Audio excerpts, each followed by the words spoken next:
ఈ full studio setup వేసారా sir? లేదంటే వీఎఫ్ఎక్స్ మామూలుగా వాడేసారా? ఏఐ టెక్నాలజీ ఏదైనా యూజ్ చేయడం?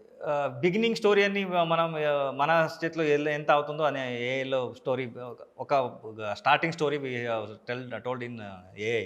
ఇక్కడ ఎందుకంటే ఒక అర్జున్‌కి అశ్వమేధ యాగ టైంలో సైన్యం కావాలి.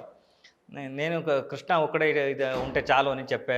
ఇప్పుడు సైన్యం కావాలి ఎలా అరేంజ్ చేసేదని చెప్పే టైంలో సో కృష్ణుడు చెప్తాడు యాక్చువల్లీ. సో ఏ ఒకడు ఉన్నాడు. సో ఆయనకే తెలీదు ఎంత సైన్యం ఉంది ఆయన దగ్గర అని. సో అక్షోహిణి సైన్యదే లెక్కలే ఉంది లేదు ఆయన దగ్గర. సో ఆయన నేను తీసుకెళ్తాను రానా నా దగ్గర. సో వెళ్ళే టైంలో అర్జునుడు అడుగుతాడు. సో ఆయన గురించి ఇంత చెప్పారు. So I want to listen his story. ఎలా ఇలా ఇంత పెద్ద రాజా అయ్యాడు అని.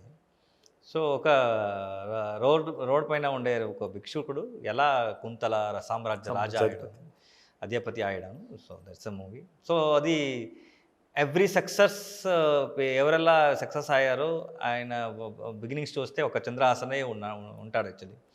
అందుకే ఈ స్టోరీ నాకు బాగా నచ్చింది. So I have taken the story.